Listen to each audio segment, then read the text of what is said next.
नमस्कार, आप देख रहे हैं द बिहार टॉप। मैं हूं आदेशपुरी। कल बीपीएससी के द्वारा प्राथमिक विद्यालयों के रिजल्ट, शिक्षक के रिजल्ट जो है वो घोषित कर दिए गए और आपको बता दें कि इसमें बीएड कैंडिडेट्स को मौका नहीं दिया गया है, उनको रिजल्ट में शामिल नहीं किया गया। आपको बता दें कि मामला सुप्रीम कोर्ट में भी चल रहा है।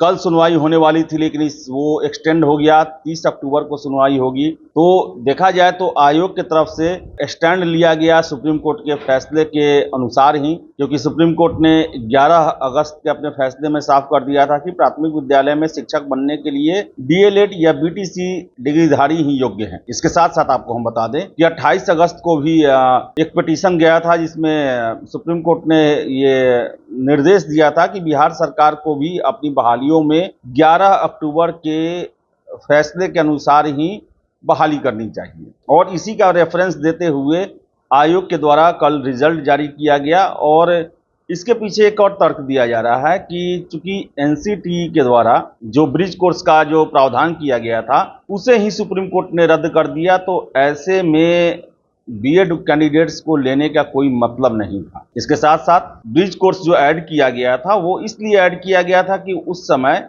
तत्कालिक परिस्थिति में प्राथमिक विद्यालयों के लिए डीएलएड कैंडिडेट या बीटीसी डिग्रीधारी कैंडिडेट उतने मात्रा में नहीं थे। लेकिन आपको बताया कि बीपीएससी के जो परीक्षा हुआ, परफेक्शन आईएएस सिविल सेवा, बीपीएससी, यूपीएससी परीक्षा के लिए एकमात्र समर्पित और रिजल्ट ओरिएंटेड संस्थान, बेहतर सफलता के लिए केंद्रित। Perfection IAS foundation course Hindi और इंग्लिश माध्यम में विश्वसनीय गाइडेंस के साथ सुनिश्चित की जाती है। 64वीं, 65वीं, 66वीं बीपीएससी परीक्षाओं में सबसे ज्यादा 107, 69, 131 क्रमशः रिजल्ट देने वाली संस्थान perfection IAS, Kumar tower, boring road, Patna. उसमें 3 लाख के आसपास डीएलएड डिग्रीधारी ऑलरेडी फॉर्म डाले हुए थे। इसलिए भी ये सुप्रीम कोर्ट का जो निर्णय था, फैसला था, वो बीपीएससी के सामने ज्यादा प्रभावशाली था, क्योंकि आपके पास जब डीएलएड के कैंडिडेट पूर्ण मात्रा में हैं तो फिर आप बीएड के लिए क्यों विचार करें। इसके साथ साथ ये भी तर्क है कि कोर्ट का फैसला होने वाला है, इसके लिए डीएलएड जो कि योग्य हैं उनको क्यों इंतजार कराया जाए, वो किस आधार पर इंतजार करे कि कोर्ट में क्या होगा क्या नहीं। जबकि कोर्ट ने आपको बताएं कि अपने फैसले में साफ साफ बिहार को निर्देश दिया था कि ये भी अपनी बहालियों में सुप्रीम कोर्ट के फैसले के प्रावधान के अनुसार ही भर्ती करे। अब ऐसे में सबसे बड़ा प्रश्न उठता है कि आखिर इन कैंडिडेट्स का क्या होगा। एनसीटीई ने तो ब्रिज कोर्स कर दिया, लेकिन 2018 से 2023 तक देखा जाए तो बिहार ही नहीं देश में कितने युवा जो हैं वो इस अधड़ में फंस गए और उनके सामने ये बहुत बड़ा समस्या खड़ा हो गया है। सरकार ने कहा जाए तो इनको उबारने के लिए कोई भी प्रयास नहीं किया है, जबकि ये करना चाहिए था। एनसीटीई को इसके लिए कुछ ना कुछ उपाय निकालना चाहिए था, क्योंकि इसकी जद में बहुत ज्यादा बिहार के युवा आए हुए हैं। तो आपको बता दें कि बीपीएससी का जो नोटिस आया कल रिजल्ट पहले, उस नोटिस में एक ये भी आया कि जिसमें कहा गया है कि आप नीचे से सेकंड पैरा देखेंगे कि उक्त आदेश के अनुपालन में शिक्षा विभाग के पत्रांक 2170 दिनांक 9/10/2023 द्वारा संसूचित किया गया कि civil appeal number 5068/2023 Devesh Sharma बनाम भारत सरकार एवं अन्य में माननीय सर्वोच्च न्यायालय द्वारा पारित आदेश का अनुपालन करते हुए प्राथमिक विद्यालयों की मूल कोटि के अध्यापक का परीक्षा फल प्रकाशित करने की अग्रेतर कार्रवाई की जाए। उक्त आदेश के आलोक में आयोग द्वारा परीक्षा फल प्रकाशित किया गया है।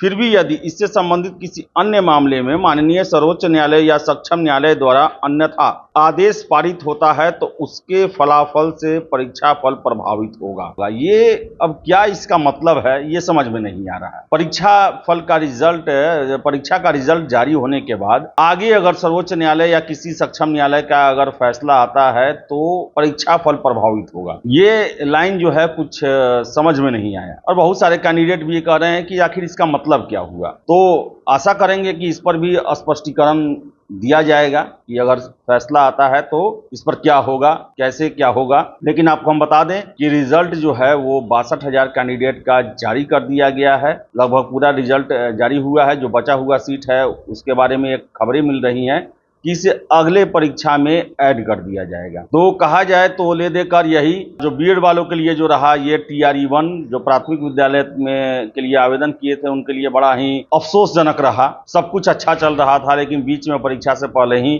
सुप्रीम कोर्ट का फैसला आ गया और उसके बाद स्थितियां उनके खिलाफ हो गई और दुर्भाग्य ये रहा कि उसके बाद भी कोई इसका समाधान नहीं हो पाया। हालांकि छात्र कोर्ट में गए हुए हैं, 30 अक्टूबर को सुनवाई होनी है और देखिए क्या होता है, क्या निर्णय होता है। लेकिन आपको बता दें कि आयोग के अध्यक्ष अतुल प्रसाद जी ने पहले भी जब सुप्रीम कोर्ट का फैसला आया था उस समय भी ये उन्होंने कहा था कि सर्वोच्च न्यायालय का आदेश, निर्देश, फैसला सर्वोपरि है और ये कल रिजल्ट में भी दिखाई दिया और रिजल्ट से पहले पीसी में भी अध्यक्ष महोदय ने साफ साफ कह दिया कि जो दर्द दिया है वही दवा देगा और बिना दवा के आपको दर्द के साथ ही रहना पड़ेगा, इलाज संभव नहीं है। तो बताएं, सुप्रीम कोर्ट का फैसला बिहार सरकार के शिक्षक बहाली पर पूरी तरह प्रभावी रहा, लेकिन जो छात्र इससे वंचित हुए हैं उनके पास फिर एक मौका है। TRE-2 बहुत जल्द जो है उसका भी नोटिफिकेशन जारी होगा और उसमें आप शिक्षक बनने का अपना सपना पूरा कर सकते हैं। तो फिलहाल इस वीडियो में इतना ही। वीडियो पसंद है लाइक शेयर करें, हमारे चैनल द बिहार टॉप को सब्सक्राइब जरूर कर लें। धन्यवाद।